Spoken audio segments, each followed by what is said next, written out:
సజీవుడైన రక్షకుడైన మృతుడై తిరిగి లేచినటువంటి యేసుక్రీస్తు నామములో మనకందరికీ కృపా కనికరము సమాధానము కలుగునుగాక. ప్రియులారా, ప్రతిరోజు దేవుని యొక్క మాటలు వినడానికి దేవుడు మనకు మంచి అవకాశాన్ని ఇస్తున్నాడు. దాన్ని బట్టి దేవునికి వందనాలు. రోమా పత్రికలో ఒక గంభీరమైనటువంటి అంశాన్ని మనం ఎంచుకుని ఉన్నాము. అది రోమపత్రిక 1వ అధ్యాయము 2వ వచనం నుండి 7వ వచనం వరకు ఉన్నటువంటి భాగములో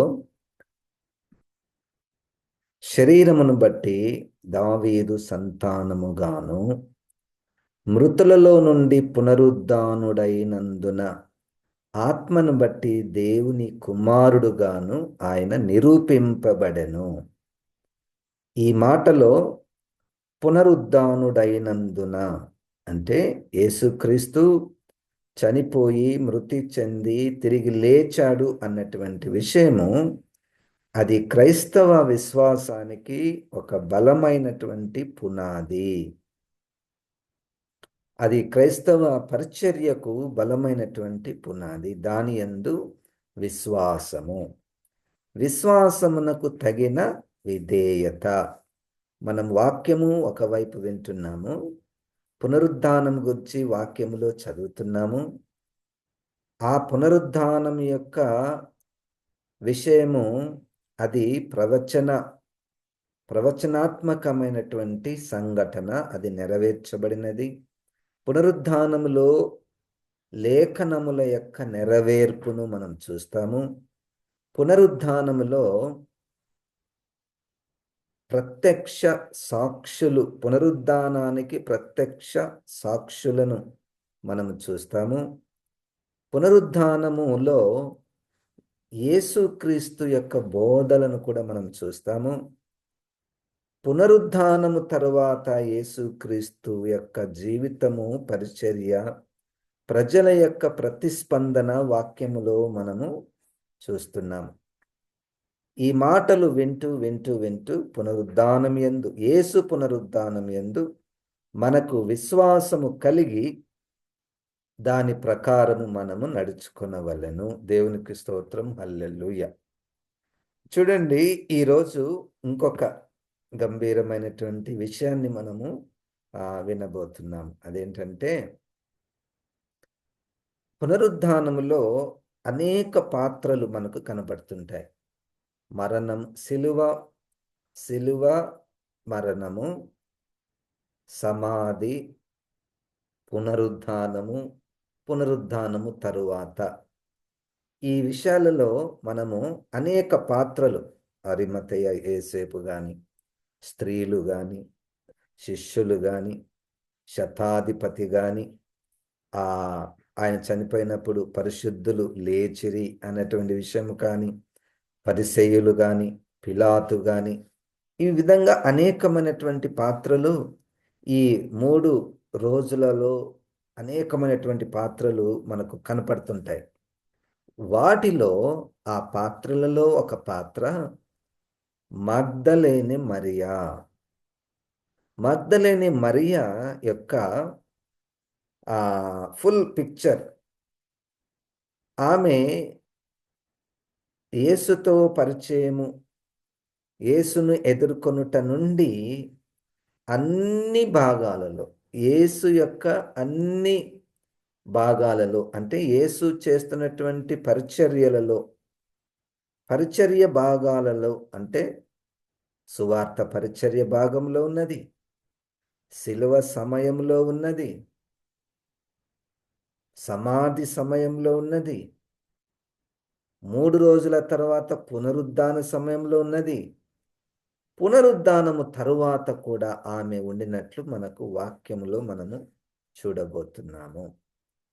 మగ్దలేనే మరియా యొక్క జీవితము ప్రస్తుతము నా జీవితము, నీ జీవితంతో మనము పోల్చుకొని ఎక్కడైనా మనము పాఠాలను మనం నేర్చుకొనవలసి వస్తే వాటిని నేర్చుకోవడానికి పరిశుద్ధాత్మ దేవుడు మనకు సహాయము చేయునుగాక. దేవునికి స్తోత్రం, హల్లెలూయా. దీనిలో మొట్టమొదటిగా మనం గమనిస్తే మార్కు సువార్త 16వ అధ్యాయము చివరి అధ్యాయములో 9వ వాక్యము. మార్కు సువార్త 16వ అధ్యాయము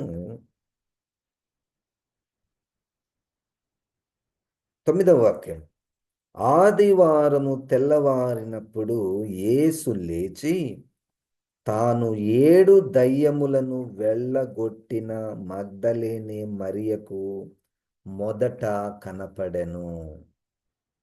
ఈరోజు మగ్దలేనే మరియ గురించినటువంటి విషయము మనము ధ్యానించుటకు గల కారణము, పునరుద్ధానుడైన యేసుక్రీస్తు ఆమెకు మొదట కనపడెను కనుక ఆమెను గురించి మనము స్టడీ చేస్తున్నాం. మొట్టమొదటగా అంటే 7 దయ్యములను వెళ్ళగొట్టిన యేసు మొట్టమొదటిగా ఒక స్త్రీని ఎదుర్కొన్నప్పుడు ఆమెలో 7 దయ్యములను చూచాడు. సాధారణంగా మనము దయ్యం పట్టింది అంటుంటాం కదా. దయ్యం పట్టినటువంటి వ్యక్తి మనకు తెలిసినటువంటి జ్ఞానము లేతే అనుభవము, అరవడము, కింద పడిపోవడము, ఇతరులను కొట్టడము, పిచ్చి పిచ్చిగా చేయడము, మనం చూసి ఉంటాము ప్రత్యక్షంగా, పరోక్షంగా. అయితే బైబిల్లోనికి వస్తే దయ్యం పట్టినటువంటి వ్యక్తి యొక్క లక్షణాలను మనం గమనిస్తే, ఒక రోగముతో తల్లడిల్లిపోవడం మొదటి లక్షణం. దయ్యం పట్టినటువంటి వ్యక్తి బైబిల్లో మనం చూస్తే మాటలు రాకపోవడం. ఈ వ్యక్తికి ఎందుకు మాటలు రావడం లేదంటే దయ్యం బట్టి. ఈ వ్యక్తికి చెవులు వినపడడం లేదు. ఎందుకు, ఏమైందంటే దయ్యం పట్టింది. ఇంకొక వ్యక్తి దయ్యం పట్టింది అనే దానికి గుర్తు ఏమిటంటే, సోదె చెప్పుట వలన అనేకులకు ధనము సంపాదిస్తున్నది ఒక చిన్నది. అంటే ఒక మనిషిలో జరగబోయే విషయాలను, భవిష్యత్తును ముందుగానే చెప్తుంది ఒక ఆమె. దాని వలన అది నిజము చేయబడి వాళ్ళకు అనేకులను ధనవంతులుగా చేస్తూ ఉన్నది. అది మనకు అపోస్తల కార్యముల గ్రంథము 16వ అధ్యాయంలో మనకు కనబడుతుందండి. అంటే నేను ప్రారంభం నుండి చెప్తున్నాను, ఇది వెంటనే పునరుద్ధానానికి ముడిపడి లేదు. అయినా ఒక వ్యక్తికి యేసుక్రీస్తు కనపడ్డాడు, మొట్టమొదటిగా కనపడ్డాడు, పునరుద్ధానాన్ని రుజువు చేసుకున్నాడు. ఎందుకు ఆ వ్యక్తిని ఆయన ఎంచుకున్నాడు అన్నటువంటి విషయంలో మనం వెళ్ళక మునుపు ప్రారంభము నుండి మనము ఆమె జీవితాన్ని చూస్తూ ఆమెకు ఎన్నుకోవడంలో, ఆమెకు కనపడడంలో ఎంత ధన్యత కదండి. చూడండి, ఆమెకు కనపడ్డాడు అంటే 2 కొరింథీ 4:4 ప్రకారము ఆమె మనోనేత్రములు వెలిగించబడ్డాయి. ఈ పునరుద్ధానంలో చాలా మందికి యేసుక్రీస్తు ప్రత్యక్షంగా ఎదురుంగా ఉన్నా కనపడలేదు. ఇది గమనించండి. ఎదురుంగా ఉన్నా గాని గుర్తుపట్టలేదు. ఎందుకు అంటే మనోనేత్రములను దేవుడు తెరిస్తే అప్పుడు మనకు పునరుద్ధానుడైనటువంటి యేసుక్రీస్తు కనపడతాడు. సరే, ఇప్పుడు ఈ 7 దయ్యములు కలిగినటువంటి ఈ స్త్రీని విడుదల చేసినటువంటి యేసుక్రీస్తు. దయ్యం పట్టినటువంటి వ్యక్తికి ఉన్నటువంటి లక్షణాలు అనేకములు చూడండి, అనేకములు. ఇంకొక దగ్గర దయ్యమో లేకపోతే అపవిత్రాత్మనో లేకపోతే దురాత్మనో సాతానుడో ఆ 16వ అధ్యాయము మత్తయి సువార్తలో ఒక వ్యక్తిని చూచి యేసుక్రీస్తు సాతానా అన్నాడు. ఎందుకు ఆయనకు ఆ దయ్యం అప్పుడొచ్చింది అంటే యేసుక్రీస్తు శిలువ మరణం పొందకూడదు. ఇది భౌతికమైనటువంటి ప్రేమ. దేవుని యొక్క నిత్య ప్రణాళికలో ఒక శిలువ మరణం జరిగేది ఉంది. కానీ భౌతికమైనటువంటి ప్రేమ ఎప్పుడైతే వస్తుందో అది అపవాదితో సమానం. అనేకమైనటువంటి అపవిత్రాత్మలు, దయ్యములు, సాతానుడు పట్టినటువంటి స్త్రీలు, పురుషులు బైబిల్ కాలంలో ఉన్నారు, చరిత్రలో ఉన్నారు, ఇప్పుడు కూడా ఉన్నారు. అన్ని దయ్యములను అన్ని దయ్యములు ఆమెలో నుండి వెళ్ళగొట్టబడినటువంటి మరియ. ఏంటి ఈ గుర్తింపు ఏంటి చూడండి. ఈ గుర్తింపు ఒక స్త్రీలో పరిశుద్ధాత్మ దేవుడు ఎక్కడికి వెళ్ళినా ఒక స్త్రీని గురించి చెప్తూ ఈమె ఫలానా ధనవంతురాలు, ఆమె యేసుక్రీస్తు నమ్ముకున్నది, లేకపోతే ఈమె పెద్ద కులంలో నుంచి వచ్చింది, యేసుక్రీస్తు నమ్ముకున్నది, లేకపోతే ఇంకా ఎన్నెన్నో కదండి. ఇక్కడ ఈమెలో ఒకప్పుడు దయ్యాలున్నాయి, యేసుక్రీస్తు ఆమెను స్వస్థపరిచాడు, ఆమెనే ఈమె. ఇంట్రడక్షన్ ఎట్లుంది? మన ఇంట్రడక్షన్ ఎట్లుంటుంది? హల్లెలూయా, దేవునికి స్తోత్రం, హల్లెలూయా. ఆ ఇంట్రడక్షన్లో మొదటి పాఠం, నీ ఇంట్రడక్షన్లో అంటే మన పరిచయంలో క్రీస్తు కనబడుట. హల్లెలూయా. మన ఇంట్రడక్షన్స్లో క్రీస్తు కనబడుట,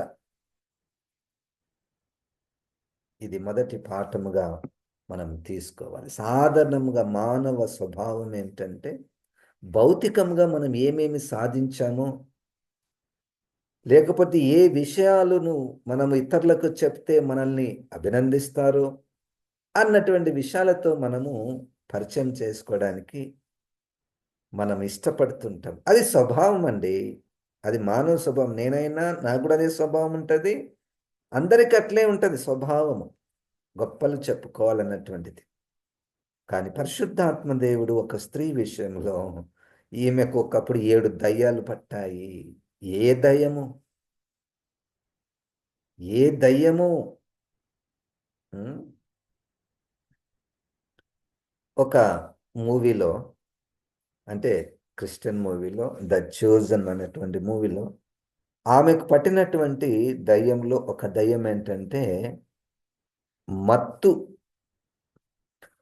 ద్రాక్షారసము త్రాగడానికి అలవాటు పడినటువంటి మగ్దలేని మరియ. ఇక ఎన్ని దయ్యాలు మనకు తెలియదండి. రక్షించబడినటువంటి మరియా, స్వస్థపరచబడినటువంటి మరియా, ప్రభువు ఎవరికి కనపడును, ప్రభు యొక్క పునరుద్ధానం యందు ఎవరికి విశ్వాసము కలుగును? రక్షించబడినటువంటి వ్యక్తి, దయ్యములను వెళ్ళగొట్టబడినటువంటి వ్యక్తి. కొంతమందికి బాగా ఇతరులను పొగిడేటటువంటి స్వార్థముతో, దురాశతో ఏదో పెట్టుకొని ఉన్నదానికి 10 కలిపి మాట్లాడేటటువంటి వ్యక్తి వాక్యపు వెలుగులో దురాత్మను కలిగినటువంటి వ్యక్తి, దయ్యము పట్టినటువంటి వ్యక్తి. ఇప్పుడు ఆ దయ్యం వెళ్ళిపోతేనే కానీ పునరుద్ధానం యందు విశ్వాసం రాదు. పునరుద్ధానం యందు విశ్వాసం రాదు. ఆయన మనకు కనపడాడు, ఉన్నట్టే ఉంటుంది. యేసుక్రీస్తు మాకెందుకు తెలియదండి? యేసుక్రీస్తు మాకు బాగా తెలుసు, వాక్యంలో తెలుసు, చరిత్రలు తెలుసు, ఆయన గురించి అనేకమైనటువంటి విషయాలు మాకు తెలుసు. కానీ పునరుద్ధానం యందు విశ్వాసము మనకు కలుగదు. యేసుక్రీస్తు ఈ లోకంలో ఉన్నప్పుడు దయ్యములను పట్టినటువంటి వారిని అనేకులను విడుదల చేశాను. అదే విషయాన్ని యేసుక్రీస్తు తన శిష్యులకు అధికారం ఇచ్చి అభిషేకించి, మీరు కూడా దయ్యములను పట్టిన వారిని విడుదల చేయండి. అందరికీ కామన్ దయ్యం ఏంటంటే అపవాది, సాతానుడు. వాడు మనలో పుట్టించేది ఏంటంటే అవిశ్వాసం. యేసుక్రీస్తు యొక్క సువార్త మన మీద ప్రకాశింపకుండున్నట్లు అవిశ్వాసము పుట్టిస్తుంది. 2వ అధ్యాయము 1 కొరింథీయులకు రాసినటువంటి పత్రిక ప్రకారము మనుషుల యొక్క మనస్సును జ్ఞానం వైపుకు తిప్పుతుంది. లోకంలో ఎంత జ్ఞానం ఉందండి! మీరు ఏంది ఈ దేవుని పట్టుకున్నారు? ఇంత జ్ఞానం ఉన్నది, ఇంత గొప్ప గొప్ప ఫిలాసఫీస్ ఉన్నాయి, దాంట్లో ఎన్ని మర్మాలు ఉన్నాయి, ఎంత అద్భుతమైనటువంటి నీతి సూత్రాలు ఉన్నాయి. అదొక దయ్యం, అదొక దయ్యం. ఈ దయ్యం అనేటువంటి మాట నేను in reference with the gospel of Jesus Christ. నేను దయ్యాల గురించి స్టడీ చేసి దాన్ని పరీక్షించి దయ్యాల గురించి నేను చెప్పడం లేదు ఇప్పుడు. వాక్యంలో ఉన్నటువంటి దయ్యాలను గురించి, అపవిత్రాత్మలను గురించి, అపవాదిని గురించి మనం చూస్తున్నాం. ఈ విషయంలో మనం జాగ్రత్తగా ఉండాలి. మనము జాగ్రత్తగా ఉండకపోవడానికి గల కారణం ఏమిటంటే ఈ దయ్యాలు రక్తమాంసములలో ఉండవు. ఇవి రక్తమాంసములలో ఉండేటటువంటిది కాదు. అందుకని పౌలు గారు మనము పోరాడునది రక్తమాంసములతో ఉన్నటువంటి వారితో కాదు, ఆకాశ మండలములో ఉన్నటువంటి ప్రధానులతోను, దురాత్మల సమూహములతోను మన యొక్క పోరాటం. అది మనము గుర్తించాలి. అపవాది కుయుక్తులను మేము ఎరుగని వారము కాము. చూడండి, ఇప్పుడు మనము యేసు యొక్క పునరుద్ధానమునకు సాక్షులము. మేము నమ్ముతున్నాం సార్, యేసు పునరుద్ధానం లేచాడు. నీకెట్ట తెలుసు అంటే నీలో ఉన్నటువంటి దయ్యాలన్నీ పోయినాయి కాబట్టి. దయ్యాలన్నీ పోతే యేసుక్రీస్తు లేఖనములను గ్రహించినట్లు మన మనస్సును తెరిస్తే అప్పుడు యేసు యొక్క పునరుద్ధానం యందు మనకు విశ్వాసము కలుగుతుంది. దేవునికి స్తోత్రం. మొదటిది. తర్వాత రెండో విషయమును ఈ మగ్దలేని మరియను గురించి మనం చూస్తే ఇదే మార్కు సువార్త 15వ అధ్యాయము 41వ వచనాన్ని చదువుదామండి. ఇది సిలువకు ఆమె జీవితం, మగ్దలేని మరియ గురించినటువంటి జీవితాన్ని మనం చూస్తున్నాము. 40వ వచనము లేకపోతే 39 నుంచి చూద్దామండి. ఆయనకెదురుగా నిలిచిన శతాధిపతి ఆయన ఇలాగు ప్రాణం విడుచుట చూచి నిజముగా ఈ మనుషుడు దేవుని కుమారుడే అని చెప్పాను. కొందరు స్త్రీలు దూరం నుండి చూచుచుండిరి. వారిలో మగ్దలేని మరియయు, చిన్న యాకోబు, యేసే అను వారి తల్లి మరియయు సలోమి ఉండిరి. ఆయన గలిలయలో ఉన్నప్పుడు వీరు ఆయనను వెంబడించి ఆయనకు పరిచారము చేసిన వారు వీరు కాక ఆయనతో యెరూషలేమునకు వచ్చిన ఇతర స్త్రీలు అనేకులను వారిలో ఉండిరి. రెండు విషయాలు. మగ్దలేని మరియకు యేసు కనబడుటకు గల కారణము మొదటిది ఆమె రక్షణ. దేని నుంచి రక్షించబడింది? దయ్యాల నుండి రక్షించబడింది. రెండవది ఆయన గలిలయలో ఉన్నప్పుడు. మనం ఇంతకుముందు చూసాం కదండి, యేసు పరిచర్య గలిలయలో ఆయనను ఉన్నప్పుడు కొంతమంది స్త్రీల గుంపు ఆయనను వెంబడించిరి. దేవునికి స్తోత్రం, హల్లెలూయా. ఫాలో మీ, నన్ను వెంబడించండి అంటే ఈ స్త్రీలు వచ్చేసారు. ఈ స్త్రీలలో మగ్దలేని మరియ. ఇక వెంబడించండి అన్నటువంటి విషయంలో మత్తయి సువార్త 17వ అధ్యాయములో వెంబడించుట అంటే ఏమిటి సార్ అంటే ఉపేక్షించుకొని తన సిలువను ఎత్తుకొని నన్ను వెంబడించవలెను. హల్లెలూయా, దేవునికి స్తోత్రం, హల్లెలూయా.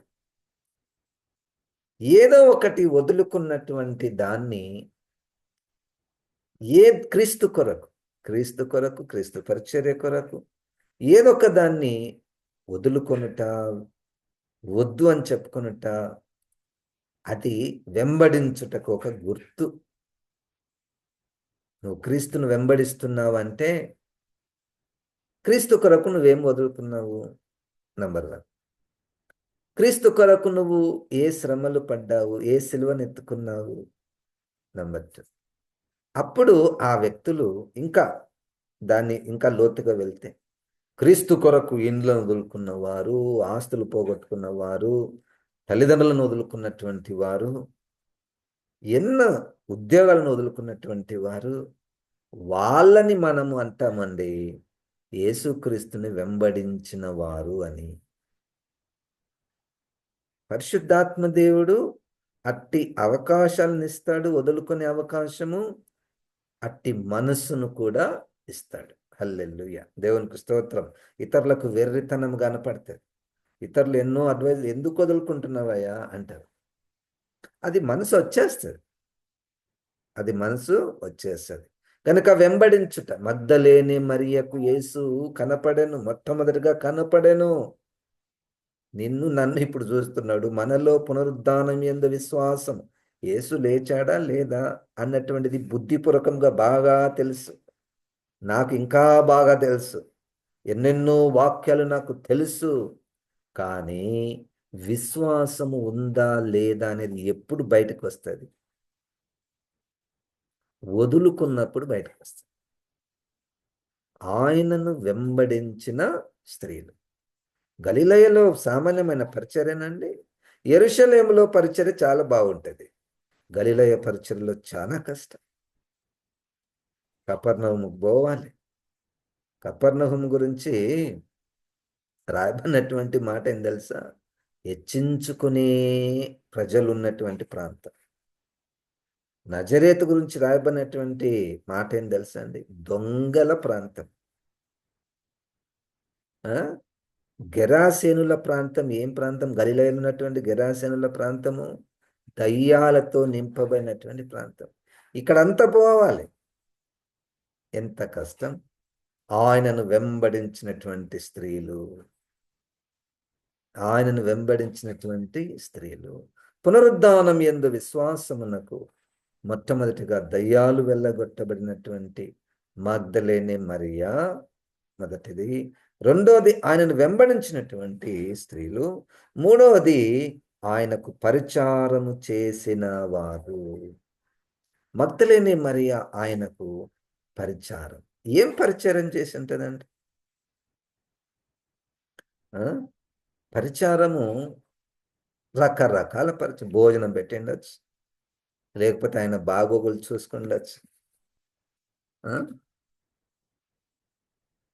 చూడండి, యేసుక్రీస్తు, నేను ఒక పుస్తకం చదివాను. మీకు ఒకవేళ ఆ పుస్తకము దొరికితే మీరు చదవడానికి ప్రయత్నం చేయండి. పాత పుస్తకము. అది గ్రంథకర్త వెంకటాచలం గారు ఒక పుస్తకం రాశాడు. దాని పేరు ఏం పేరంటే మార్త. దాని పేరు మార్త. ఈ మార్త అన్నటువంటి ఆ పుస్తకంలో అనేకుల స్త్రీలు ఆయనకు పరిచారం చేశారు. అట్టి పరిచారంలో ఆ మార్తను పరిచారం గురించి చెప్తూ ఆయన రాస్తాడు. యేసుక్రీస్తు ఆ సమయంలో గలిలయ ప్రాంతంలో గ్రామాలు తన శిష్యులను వెంటేసుకొని పరిచర్య చేస్తూ, ఇల్లు లేనటువంటి వ్యక్తులు ఎట్లా ఉంటారు ఊహించుకుందాం. ఇల్లు లేదు, లాడ్జింగ్లు ఉండవు, డబ్బులు ఉండవు, తిరుగుతున్నారు ఊర్లంబడిబడి. ఇప్పుడు యేసుక్రీస్తు వాళ్ళకి చెప్పాడు, అయ్యా మనకు భోజనం ఎట్లా? రోజు 3 పూటల భోజనం కావాలి. ఏం చేయాలంటే యేసుక్రీస్తు ఒక ఉపాయం చెప్పాడు. ఉపాయం అంటే ఒక పద్ధతి చెప్పాడు. మీరు పోయి ఇల్లు కొట్టండి, తలుపు కొట్టండి. తలుపు కొట్టి తెరిస్తేనే పీస్ బీ అంటు యు, మీ ఇంటికి సమాధానం కలుగును గాక అని చెప్పండి ఫస్ట్. వాళ్ళు ఆ సమాధానం కావాలనుకున్నటువంటి వారు, అయ్యా ఈరోజు వచ్చి భోజనం చేయండి అని చెప్తారు. అప్పుడు మీరు చెప్పండి, మేము ఒకరం కాదు 13 మంది ఉన్నాము, 13 మంది ఉన్నాము అంటే, ఒకవేళ వాళ్ళు భోజనం పెడితే మనము వెళ్దాం. ఆ పుస్తకంలో రాశారు. అయితే పేతురు గారు ఒకరోజు ఒక ఊర్లోకి వెళ్ళి తలుపు కొడతాడు. తలుపు కొడితే ఒక యవ్వనస్తుడు తెరుస్తుంటాడు. ఏయ్, ఏం కావాలి మీకు? పేతురు గారు అంటారు, నీ ఇంటికి సమాధానము కలుగును గాక అంట. ఏం సమాధానం? ఎవరు మీరు అంటే, యేసుక్రీస్తు వారం. ఎవరు యేసుక్రీస్తు? గట్టి గట్టిగా అరుస్తున్నాడు లాజరు. లోపల మార్త విన్నది. ఇక ఆమె ముందు పరిగెత్తుకుంటూ వచ్చి, ఏమైందిరా? ఇదిగో ఎవరో యేసు అంట, ఎవరో శిష్యులంట, మన ఇంటికి వస్తారంట. అంటే అప్పుడు మార్త నోటిలో వెంకటాచలం గారు పెట్టినటువంటి మాటలు ఏంటంటే, పరదేశులు ఇల్లు తట్టినప్పుడు వారిని ఆహ్వానించకూడదు అన్నటువంటి విషయము ప్రపంచ మతాలలో ఎక్కడ కూడా రాసి ఉండలేదురా, రమ్మను అంటే. ఆ మాటలు చూడండి. అంటే వాళ్ళు పరదేశులు. ఒకరా ఇద్దరు? 13 మంది. రమ్మను. పరిచారము. ఎంత కష్టమండి 13 మందికి భోజనం చేయాలంటే. పరిచారము. కనపడ్డాడు యేసుక్రీస్తు. ఈ కనపడక ముందు ఆమె జీవితాన్ని బాగా పరిశీలిస్తున్నటువంటి వ్యక్తి యేసుక్రీస్తు. నీ జీవితాన్ని బాగా పరిశీలిస్తున్నటువంటి, ఇప్పుడు పరిశీలిస్తున్నటువంటి వాడు యేసుక్రీస్తు. ఇక లోపలికి వెళ్ళి ఆమె వంట చేయడం, 13 మందికి వండేటటువంటి పాత్రలు ఒక గ్రామంలో, ఒక చిన్న కుటుంబంలో ఉండవు. అప్పుడు ఏం చేస్తుంది? మేము పక్కింటికి పోయి పాత్రలు తెచ్చుకోవాలి. పక్కింటికి పోయి పాత్రలు తెచ్చుకోవాలి, లేకపోతే పిండి కానీ చేపలు అరువు తెచ్చుకోవాలి. మీకు తెలుసో తెలీదో, కొంతమంది అరే కొంచెం కారం పెట్టండి, నేను పక్కింటికి పోతాం. మీకు అనుభవాలు ఉన్నాయో లేదో నాకు తెలియదు, నేనైతే చూసినాను. జర కారం పెట్టండి, కొంచెం చక్కెర వేయండి, కొంచెం నూనె పోయండి అని పక్కింట్లోకి పోయి అడుక్కొని వచ్చేటటువంటి ఆ స్థితి మన భారతదేశంలో కొన్ని సంవత్సరాల క్రితం ఉన్నది. అదే విషయాన్ని ఆయన రాస్తూ ఎక్కడ తెచ్చుకున్నారో, ఎక్కడ అరువు. పరిచారం చూడండి, పరిచారంలో ఉన్నటువంటి కష్టాలు. మా ఇంట్లో ఇదే ఉందా, ఉంటే తినండి, మాకు ఇదే ఉంది తీసుకొని పోండి. నో, పరిచారంలో ఒక మెట్టు ఎక్కువ. ఎటు తిరిగి నేను వాళ్ళకు భోజనం పెట్టా. పక్కన పోయి అడుక్కొని వస్తావా? యేసయ్య అంటే ఎంత ప్రేమనో వీరికి, ఈ స్త్రీలకు. యేసయ్య అంటే ఎంత ప్రేమ. యేసయ్య అంటే ఎంత ప్రేమ అంటే, సమయం అయిపోతుంది కానీ నేను చెప్తున్నాను, ఒక 2-3 నిమిషాలు నేను తీసుకుంటాను. నేను చాలా ప్రభావితం చేయబడ్డాను. ఈ మాటల ద్వారా నేను ఎంతగానో నేర్చుకుని ఉన్నాను. పరిచారం చేయుటలో. అయితే మనకు ఒక ప్రశ్న వస్తుంది, మరి ఇప్పుడు యేసుక్రీస్తు లేడు కదా, యేసుక్రీస్తు ఉంటే మేము ఎట్లా చేస్తుంటే మనం పడుతుంది. యేసుక్రీస్తు శిష్యులకు చేయుట, లేదా నాలాంటి ఈ చిన్నవారికి మీకు పరిచర్య చేయుట. గ్రామ్ స్టైన్స్ మీద ఒక మూవీ తీశారు. ఆ మూవీ పేరేం పేరు తెలుసా అండి? Least of these. Least of these అంటే సమాజంలో అతి తక్కువగా ఎంచబడుతున్నటువంటి వారు ఎవరు? కుష్ఠరోగులు. కుష్ఠరోగుల మధ్య పరిచర్య చేస్తున్నటువంటి గ్రామ్ స్టైన్స్ గారిని చంపారు. Least of these. మరలా తిరిగి ఇవ్వలేనటువంటి వారికి యేసుక్రీస్తు నామంలో పరిచర్య చేయుట, శిష్యులకు పరిచర్య చేయుట. ఎంత కష్టపడి పరిచర్య చేసినటువంటి వారు, ఎన్ని రకాలుగా పరిచర్య చేసినటువంటి వారు. మార్తకు ఒక ఐడియా వస్తుంది. ఈ అంతా ఒక సీన్. అదే వీళ్ళు ఇన్ని దినములు ఎక్కడ స్నానాలు చేస్తున్నారు, ఎక్కడ బట్టలు ఉత్తుకుంటున్నారు, ఏం భోజనం చేస్తున్నారు, యేసయ్యకు నేను స్నానం చేపించాలి అని. మీకు తెలుసా తెలీదు, గ్రామాలలో స్త్రీలు పురుషులకు స్నానాలు చేపిస్తారు కొన్ని సంస్కృతులలో. అది నాకు కూడా తెలుసు, బాగా తెలుసు. కేవలం భార్యలు భర్తలకు మాత్రమే కాదు, తల్లులు పిల్లలకు, పెద్దవాళ్ళైనా చేపిస్తారు. అది ఒక మంచి ఉన్నటువంటి సంస్కృతి. మార్త ఏం చేస్తాడంటే, యేసు ప్రభు వెంట్రుకలు పెద్దగుంటాయి, అన్నీ విడదీసి షాంపూలు పెట్టి స్నానం చేపించి రుద్ది రుద్ది గడుగుతుందంట. ప్రేమ పరిచర్య. హల్లెలూయా, స్తోత్రం. యేసు ప్రభు పరిచర్య. ఇక కడిగిన తర్వాత, స్నానం చేపించిన తర్వాత అక్కడ వెంకటాచలం గారు రాస్తారు, తల్లి తన కుమారునికి స్నానం చేపించినటువంటి అనుభవము ఆమె ఫీలింగ్స్లో చూడండి. యేసుక్రీస్తు అంటే ఎంత ప్రేమ, పరిచర్య. ఇంకా భోజనాలు చేస్తారు. భోజనాలు చేసిన తర్వాత పడుకుంటారు, అందరు అలసిపోయి ఉంటారు. గ్రామాలు తిరిగి వచ్చారు కదా. భోజనాలు చేసి అందరూ పడుకున్న తర్వాత మార్తకు నిద్ర పట్టడం. లేచి చూస్తుంది, అందరు వరుసగా ఇంట్లో పడుకుని ఉంటారు. మార్త లేచి యేసయ్యను చూస్తుంది. సడన్గా యేసయ్య కాళ్ళను చూస్తుంది. అన్నీ నల్ల నల్లగా మచ్చలు. మనకు తెలియదు ఇప్పుడు, పాత కాలంలో ఉన్నటువంటి వాళ్ళకి తెలుసు ఎందుకు నల్ల నల్ల మచ్చలు అంటే ముళ్ళుల వలన అన్ని ముళ్ళులు ఉన్నాయి.